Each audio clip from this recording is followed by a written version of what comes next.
Now, if you're starting off with Barker, the ones I can definitely recommend are Weave World, which is the first book of Barker's I read, and is arguably kind of his most simplistic in terms of its ideas, because it is a book that is intended to explore the need for the fantastical, and how the imagination operates with reference to physical reality. That's the whole thrust and drive of Weave World. But it's a very beautiful book, and still monstrously clever. Slightly disturbing. There are parts of it that may make you wince. For example, there is a character called the Magdalene, who is part of a triumvirate of magical sisters, two of whom are dead. They're ghosts, the Magdalene being one of them, because the principal sister strangled them whilst they were still in the womb. And the Magdalene goes around raping men and making monsters from their seed, which is kind of cool. It's also rather distressing. I imagine there are many men who read that book and absolutely wince. But yeah, Weave World is definitely a good one to start with.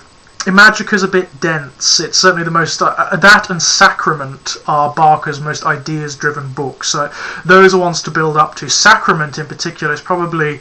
It's arguably my favourite of Barker's books. It's also the most autobiographical. It deals with the experience of being gay, which is Barker's particular experience of being gay. And interestingly, it doesn't politicise being gay. Or rather, it doesn't overtly politicise it. Barker is, although he is an advocate, obviously, of equal rights for gay people, he is not interested, in his own words, in his sex becoming political. Rather, he explores something even more abstruse. He explores the innate spirituality of being gay, which he defines as the status of being the outsider, of being outside the tribe, which is imposed upon gay people. Because, of course, we do not have the standard templates that are set out for men or for women tend to refer to the family. You're a mother, you are destined to become a wife or a mother or whatever, or a father. Gay people do not obviously have that. Instead, he argues it's something, it leaves us in a state slightly outside where we have to create our own status, which is why, he argues, the stereotype exists of the creative gay man and woman, which is not necessarily an unfair stereotype. There does seem to be a disproportionate number of gay men and women who are precocious and rather creative. And it explores this concept. It's very, very interesting. And one of the books to go for if you're not into the more overt fantastical subject matter. There is a lot of fantastical subject matter in this, but not as much, and not as colourful and overt. You might also try Barker's earlier works, like The Hellbound Heart, which is arguably one of the least of his works. I mean, it is the first thing he got published, but it is still a fascinating book.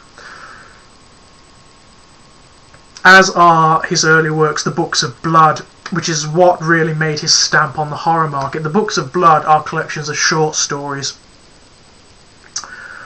That often deal with horrific subject matters, and standard horrific subject matters, but expose facets of them that are not traditionally explored. They are wonderful. They're graphic as hell. Hence, the title says it all, really. They are very, very graphic. This is another thing you will find in Barker's fiction. He's not interested in the suggestive or subtle monster. He's interested in grabbing the monster by the hand and dragging it into the sunlight. He will show you what's happening. He will explore the sensations of pain and of pleasure with equal enthusiasm. It's something that's kind of difficult to handle sometimes. as is the bodily mutilation that occurs in a lot of Barker's works. But if you can stand that, or if you, like myself, rather enjoy that subject matter, go for it. You will not find better in these genres than Barker. The only authors I can think of who are operating sort of on a similar level to Barker at present are Poppy Z. Bright and Neil Gaiman.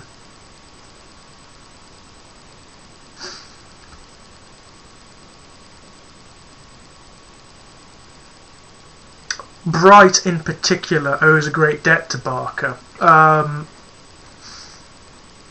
she is someone who has transcended that influence and gone on to make a tradition that is all her own. She is rather unique and well worth checking out. Again, she's even more graphic than Barker is. Also, a lot of her characters are gay or bisexual. She has this fascination with the experience of being a gay man. In fact, she's often said that she's a gay man in a woman's body. Interesting. And there's a lot of graphic homoeroticism in her works, which a lot of people will obviously find difficult to get on with. From her, I would recommend her short story collections more than anything. Antediluvian Tales is superb.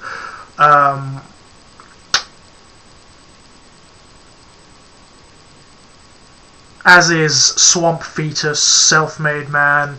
In fact, most of her collections, her short stories, are amazing.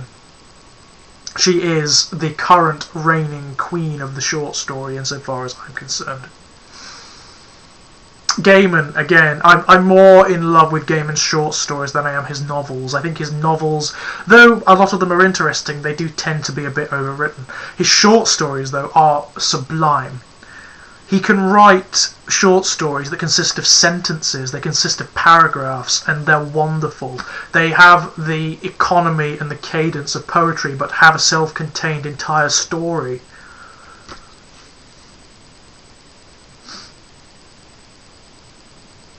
But yes, Clive Barker. This is this sort of functions as an introduction to a series of reviews that I'm going to be doing of Barker's films and his written works, and maybe some of his art as well.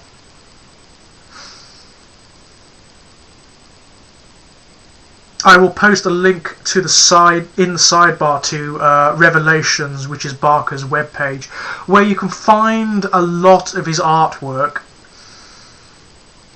including a graphically homoerotic series of I don't know what you'd call it really. It was sort of an exposition of art that involved Barker painting on the skin of lots of beautiful naked men.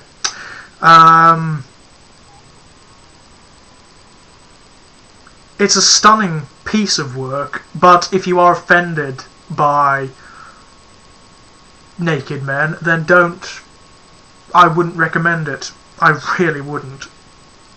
It's Clive Barker, arguably the premier metaphysician currently at work in the postmodern age, and also one of the only genuine metaphysicians I've come across.